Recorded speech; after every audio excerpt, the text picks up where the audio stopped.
हिंदुस्तान का मुसलमान इतना गया गुजरा गिरावा नहीं है कि वो 5 एकड़ जमीन अपने अल्लाह के घर की तामीर के लिए जमीन नहीं खरीद सकता उत्तर प्रदेश में। हम अपने एक लीगल हक के लिए लड़ रहे थे। हमको किसी से खैरात की जरूरत नहीं है 5 एकड़ जमीन की।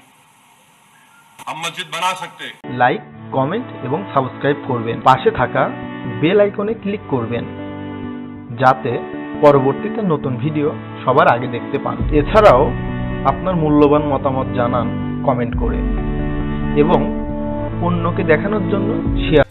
सुप्रीम कोर्ट ने कहा है कि वो सुप्रीम कोर्ट ने जिक्र किया जजमेंट में बाबरी मस्जिद के शहादत का डेमोलिशन का कि वो कानून के खिलाफ था।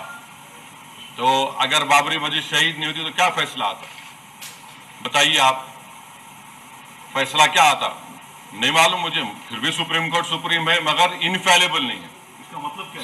सुनिए और 5 एकड़ जमीन का जो सुप्रीम कोर्ट ने फैसला दिया है, देखिए हम मुसलमान जो है हिंदुस्तान के संविधान पे हमको अटूट भरोसा है। हम अपने एक लीगल राइट के लिए लड़ रहे थे। अगर मुसलमान यकीनन गरीब है, मुसलमान कमजोर है, मुसलमानों से डिस्क्रिमिनेशन हुआ है, इसको कोई डिनाई नहीं कर सकता। ये जिस तरह सुबह सूरज निकलता उस तरह से सच्चाई पर मुबन्नी है। मगर इन तमाम कमजोरियों के बावजूद भी हिंदुस्तान का मुसलमान इतना गया गुजरा गिरावा नहीं है कि वो 5 एकड़ जमीन अपने अल्लाह के घर की तामीर के लिए जमीन नहीं खरीद सकता उत्तर प्रदेश में।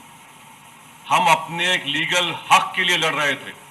हमको किसी से खैरात की जरूरत नहीं है 5 एकड़ जमीन की।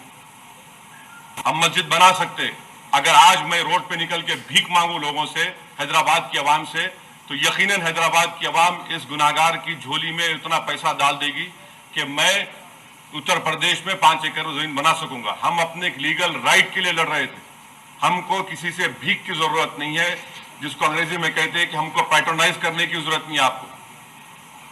तो अब ये मुस्लिम पर्सनल लॉ बोर्ड क्या फैसला लेगा, किस बात पर फैसला लेगा कि रिव्यू करेंगे नहीं करेंगे, वो 5 एकड़ की जमीन को कबूल करेंगे नहीं करेंगे।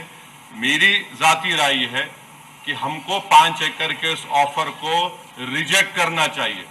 हमारी लड़ाई एक लीगल राइट की लड़ाई थी और सुप्रीम कोर्ट सुप्रीम जरूर है मगर इनफेलेबल नहीं है।